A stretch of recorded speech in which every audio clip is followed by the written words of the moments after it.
ஆன்மீக சொந்தங்கள் அனைவருக்கும் அன்பான மாலை வணக்கம். நாம் நம்மளுடைய சேனலில் தொடர்ந்து நிறைய சுவாரஸ்யமான ஆன்மீகம் சார்ந்த தகவல்களை தாங்க பார்த்துட்டு வந்துட்டு இருக்கோம். அந்த வரிசையில் இன்றைக்கி என்ன பார்க்க போகிறீங்க அப்படின்னா, டிசம்பர் மாதம் 1ஆம் தேதி பிறக்கிறதுக்கு உள்ளேயே இந்த ஒரு பதிவை நீங்கள் மறக்காமல் முழுமையாக பார்த்துடுங்க.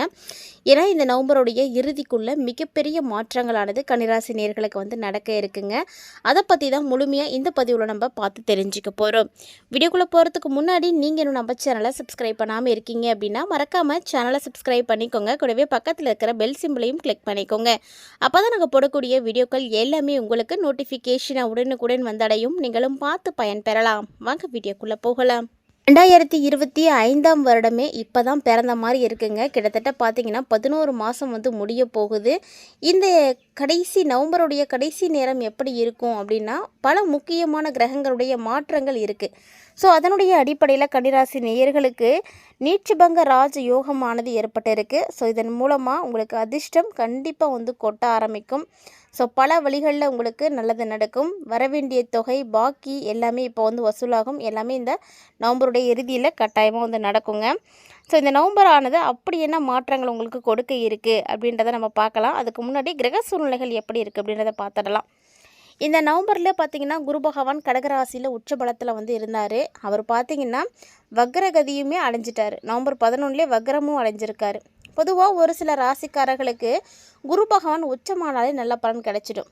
ஆனால் ஒரு சில ராசிக்காரர்களுக்கு உச்சத்தில் இருந்து அவர் எப்போ வக்ரமாகறாரோ அப்போ தான் நல்ல பலன்கள் பெறுவாங்க. ஸோ அந்த மாதிரி தான் கன்னிராசி நேயர்கள். இப்போது குரு உங்களுக்கு உச்சத்தில் இருந்து வக்ரமாகும் பொழுது தான் நல்ல மாற்றங்கள் கிடைக்க போகுது. அது மட்டும் இல்லாமல் இந்த நவம்பருடைய இறுதியில் நடக்கக்கூடிய மிக அற்புதமான கிரக மாற்றம் என்ன அப்படின்னா, சனி பகவானுடைய பெயர்ச்சி தான். சனி என்ன ஆகிறாரு? வக்ர நிவர்த்தி ஆகிறாரு. இது வரைக்குமே வக்ரத்தில் இருந்து பயணித்து வந்த சனி பகவான் இப்போது வக்ர நிவர்த்தியாகி நேர்கதியில் செயல்பட ஆரம்பிக்க போகிறாரு. இவருடைய மாற்றம் மிகப்பெரிய அளவில் மாற்றங்களை கன்னிராசி நேயர்களுக்கு கண்டிப்பாக கொடுக்கும். என்னென்ன வழிகளில் கொடுக்க இருக்குது அப்படின்றத நம்ம பார்க்க போகிறோம். ஸோ வீடியோ கண்டிப்பாக உங்களுக்கு ரொம்பவே யூஸ்ஃபுல்லாக இருக்கும். எங்கேயுமே ஸ்கிப் பண்ணிடாதீங்க. தொடர்ச்சியாக பார்த்து பயன்பெறுங்க. இந்த காலத்தில் சூரியன் சுக்கிரன் இணைந்து மூல திரிகோண வீட்டில் இருப்பாங்க. இதனால் சூரியன் நீச்சமடைந்துருவார். நீச்சமடைந்துட்டாரு அப்படின்னு கவலைப்படாதீங்க. சூரியன் நீச்சமடைந்தாலும் உங்களுக்கு அந்த இடத்துல நீச்சபங்க ராஜ யோகம் கிடைக்க போகுது. அதோடு சுக்கிரன் புதனும் இணைய போகிறாங்க. சுக்கிரனும் புதனும் இணைந்து லக்ஷ்மி நாராயண யோகத்தை கொடுக்க இருக்காங்க. ஸோ இது மாதிரியான பல்வேறு விதமான யோகங்கள் உருவாக போகுது. அதே பார்த்திங்கன்னா சூரிய பகவான் 16ஆம் தேதிக்கு அப்புறமா செவ்வாயினுடைய வீடுன்னு சொல்லக்கூடிய விருச்சிக ராசிக்கு பயிற்சியாக போகிறாரு. ஸோ விருச்சிகத்தில் பயிற்சியாகி அங்கே இருக்கக்கூடிய சூரியன் அதே வீட்டில் 26ஆம் தேதிக்கு பிறகு சுக்கிரனுடைய பயிற்சியும் ஏற்பட இருக்குது. ஸோ ஏற்கனவே அங்கே செவ்வாய் இருக்கிறாரு விருச்சகத்தில். அவரோட போய் சுக்கிரன் இணையும் பொழுது நல்ல பலத்தோடு இருப்பாங்க. இது தவிர குருவுடைய பார்வையும் உங்கள் ராசிக்கு கிடைக்க போகுது. ஸோ இந்த மாதிரி பல்வேறு விதமான கிரகங்களுடைய மாற்றங்களானது இந்த நவம்பருடைய இறுதியில் இருக்குது. பொதுவாகவே ஒரு சில கிரகங்களுடைய இணைவுகள் அப்படின்றது மிகப்பெரிய யோகத்தை கொடுக்கும் அப்படின்னு சொல்லுவாங்க. அப்படிதாங்க சூரியனும் செவ்வாயும் இணையிறது மகா யோகம். அதாவது இது மிகப்பெரிய ஒரு விஷயம்தான். இதன் மூலமாக ஒரு சிலர் பார்த்திங்கன்னா ஏற்றத்தை பார்க்கறதுக்கு வாய்ப்புகள் இருக்குது. ஆனால் நம்ம பார்க்கக்கூடியது கன்னிராசி நேயர்களுக்கு எப்படி இருக்குது அப்படின்னு தான் பார்க்க போகிறோம்.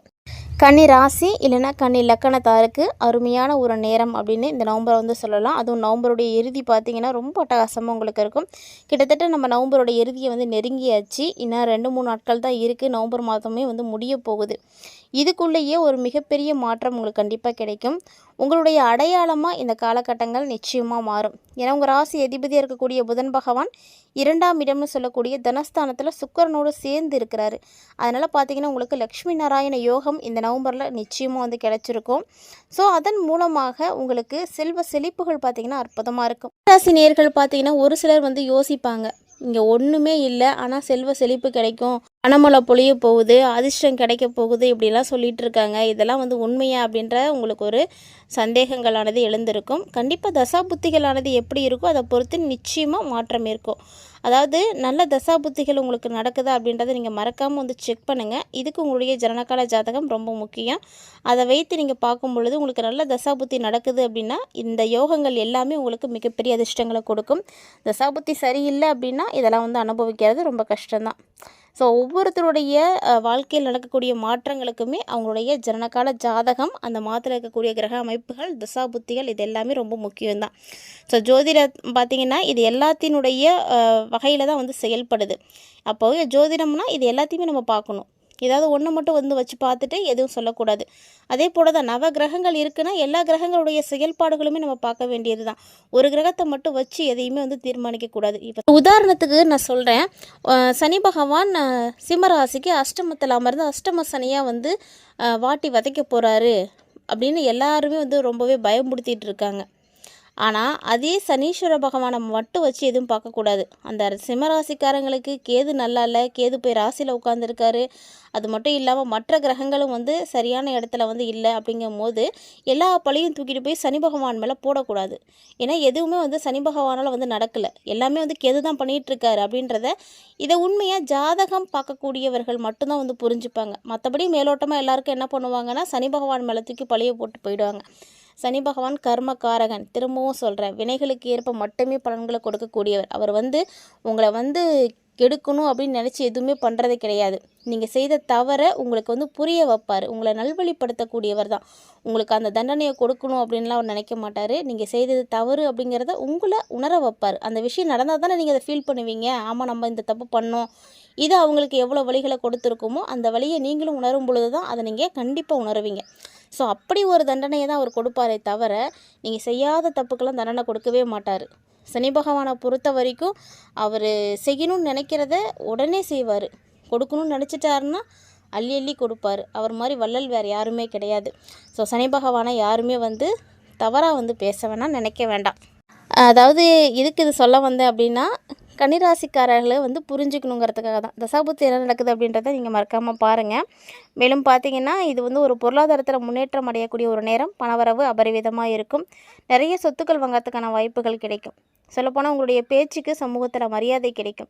அப்பா சொத்துக்கள் உங்களுக்கு இப்போ கிடைக்கிறதுக்கு வாய்ப்பு இருக்குது. ஸோ பூர்வீக பிரச்சனைகள் எதுவும் இருக்குது, சொத்து கிடைக்காம இருக்குது அப்படின்னா கூட இப்போது அப்பா வழி சொத்துக்கள்லாம் உங்களுக்கு கிடைக்கும். சொந்த பந்தங்கள் கூட நீங்கள் நிறைய பிரச்சனைகளோடு இருந்திருக்கலாம், இல்லைனா கூட பிறந்தவங்களோட பிரச்சனைகள் எல்லாம் இருந்திருக்கலாம், கையெழுத்து போடாமல் இருந்திருப்பாங்க. ஸோ அப்படி அந்த பிரச்சனை எல்லாமே இப்போ சரியாக போகி உங்களுக்கான பங்கு உங்களுக்கு வந்து சேரும். கண்டிப்பாக கையெழுத்து போடுவாங்க. இனி உங்களுக்கு எல்லாருமே சாதகமாக இருப்பாங்க.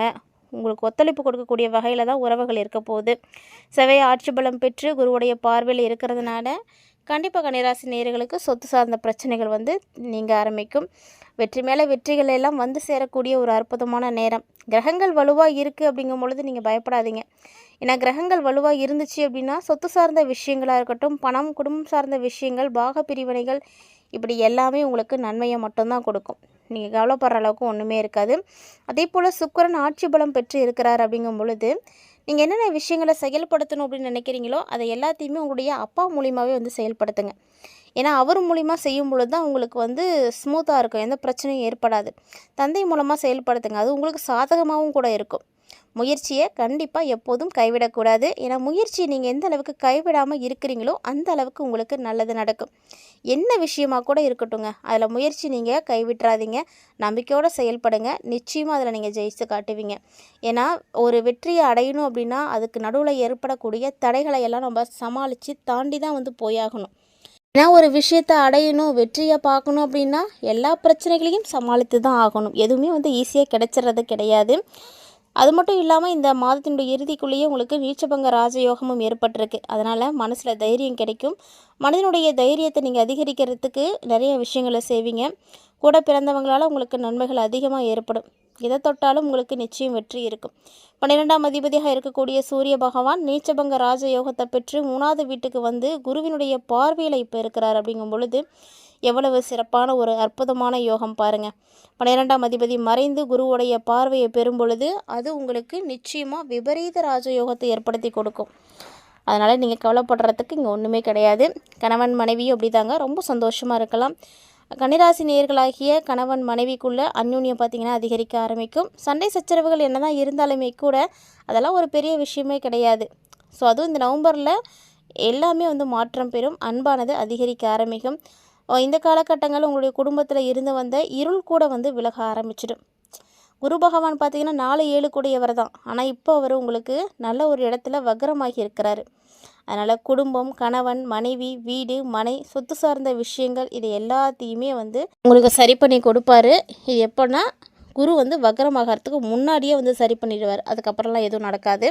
குரு வக்ரமாயிட்டாருன்னா உங்களுக்கு அந்தளவுக்கு நல்லதுக்கு வந்து செய்ய மாட்டார். அடுத்ததாக பார்த்திங்கன்னா மிகப்பெரிய ஒன்று சனி பகவான் 28ஆம் தேதிக்கு அப்புறமா வக்ர நிவர்த்தி ஆகிறாரு. ஸோ வக்ரமாக இருக்கிறதுக்கு முன்னாடியே உங்களுக்கு அவர் சனி பகவான் வக்ரமாக இருக்கும்போது நிறைய விஷயங்களை செஞ்சுக்கோங்க. வக்ர நிவர்த்தி ஆகிட்டாருன்னா எல்லாமே ஸ்லோவாக தான் நடக்கும். வக்ரமாக இருக்கக்கூடிய நேரத்திலே கடன், வேலை, குடும்பம் இது சார்ந்த விஷயங்கள் எல்லாத்தையுமே முடிச்சுக்கோங்க. அதுக்கப்புறம் செய்யணும்னு நினச்சிங்கன்னா கொஞ்சம் ஸ்லோவாக தான் ஆரம்பிக்கும். அதை வந்து நீங்கள் ஏற்றுக்கிறதுக்கு தயாராக இருக்கணும். ஏன்னா உங்கள் ஜாதகத்தில் வக்ரமாக இருக்கிறார் அப்படிங்கும்பொழுது யோகம் தான் அதிகமாக வேலை செய்யும். இல்லைன்னா 28ஆம் தேதிக்கு அப்புறமா யோகம் இருக்கும். அது வந்து கொஞ்சம் ஸ்லோவாக தான் வேலை செய்யும். அதே போல் இந்த காலகட்டங்களில் வாக்குஸ்தானாதிபதி ரொம்ப நல்லா இருக்கார். நிச்சயமாக உங்கள் பேச்சுக்கு ஒரு மதிப்பு மரியாதை கிடைக்குங்க. உங்களுடைய செயலுக்கு பெயர் புகழ் எல்லாமே வந்து கிடைக்கும். எது தொட்டாலுமே உங்களுக்கு வெற்றி தான், யோகம்தான். அதனால் எல்லா விஷயத்தையுமே நீங்கள் வந்து செய்ய முடியும். கிட்டத்தட்ட பார்த்தீங்கன்னா நவம்பர் முடியறதுக்குள்ளேயே இது எல்லாமே உங்களுக்கு நடக்க ஆரம்பிச்சிடும், நடந்து முடிஞ்சிடும். இந்த பதிவில் நவம்பர் மாதத்தினுடைய இறுதிக்குள்ளே கன்னிராசி நேயர்கள் பார்க்கக்கூடிய மாற்றங்கள் என்னென்ன அப்படின்றதான் தெரிஞ்சிட்ருப்பீங்கன்னு நினைக்கிறேன். வீடியோ உங்களுக்கு பிடிச்சிருந்தால் லைக் பண்ணி ஷேர் பண்ணுங்கள். வீடியோ பற்றிய கருத்துக்களை கமெண்ட் பண்ணுங்கள். மீண்டும் மற்றும் ஒரு சுவாரஸ்யமான ஆன்மீக தலைப்பில் சந்திக்கலாம்.